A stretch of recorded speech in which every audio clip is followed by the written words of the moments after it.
Hello everyone. Welcome back to Dr. Lou's VCE Chemistry channel. Today, let's learn together about the NHT VCE Chemistry Examination 2021. We will focus on questions related to redox, galvanic cell and fuel cells. Electrochemistry is one of the most difficult parts, another is spectroscope analysis. My explanations may not be perfect. If any teachers, parents, or classmates find errors, please feel free to provide your guidance. Ask the student to identify the strongest oxidizing agent or weakest reducing agent. The information is the direction of cations and anions in salt bridge. Since the direction of cations and anions always flow opposite each other, we only focus on the direction of cations. Cations flow to cathode, which receive electrons. The oxidizing agent locates in cathode. So, the cations flow into oxidizing agent. In cell 1, cations flow to IO3, so the IO3 is stronger oxidizing than I2. In cell 2, cations flow to I2, so the I2 is stronger oxidizing than SN4+. Therefore, the IO3 is the strongest agent, and the SN2+ is the weakest reducing agent. So, C is correct.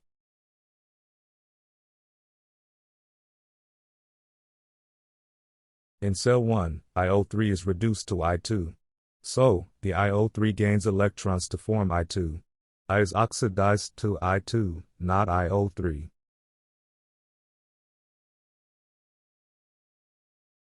The positive electrode, to which electrons move through the external circuit, is the site of reduction. The oxidizing agents gain electrons and positive electrons. In the positive, the oxidizing agent is oxygen, which gains electrons. However, oxygen ions are not products because they should combine with carbon dioxide to form carbonate ions. So, D is correct. Heat is always a byproduct of any battery. So, A is correct. Oxygen is reduced to oxygen ions, which combine with carbon dioxide to form carbonate. Carbon dioxide is recycled and not net produced. So, B and D are eliminated. Fuel cells output energy, so the reaction in fuel cells is exothermic, and the enthalpy of the reactants is higher than the enthalpy of the products.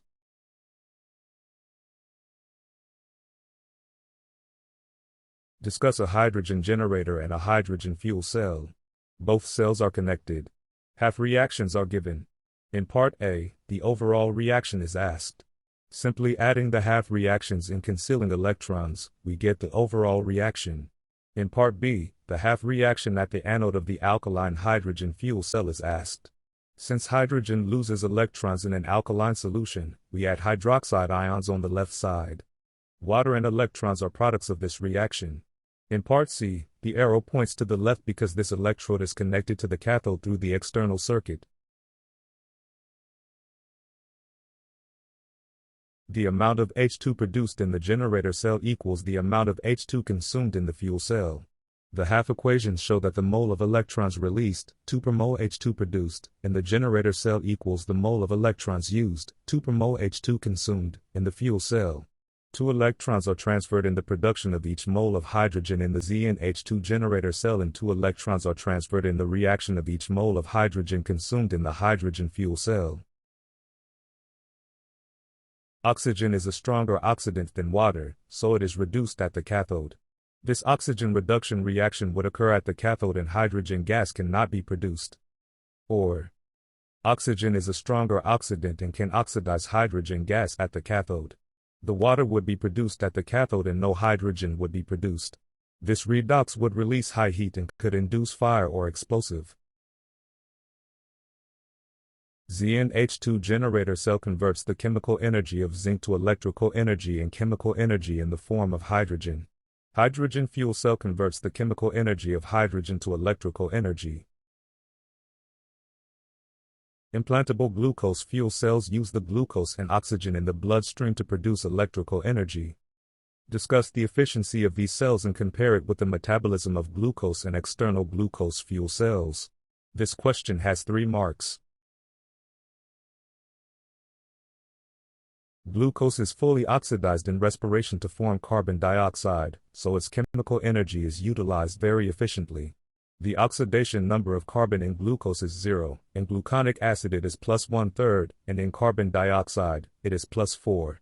Therefore, the chemical energy available from glucose is used efficiently in respiration, but inefficiently in a glucose fuel cell.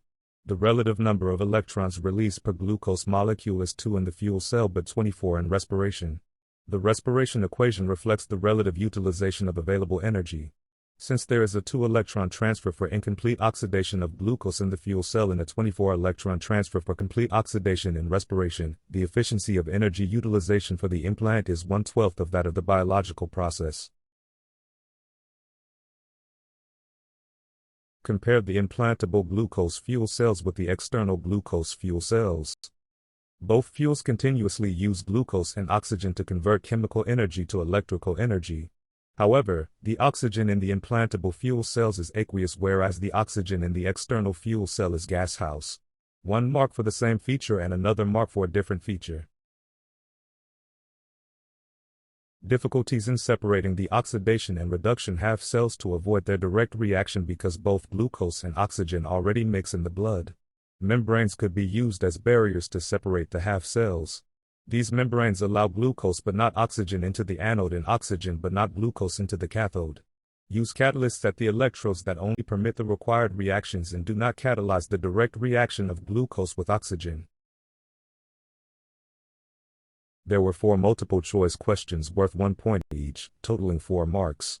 There were also 2 short-answer questions, totaling 17 marks in this section. The overall score for this section is 21 points.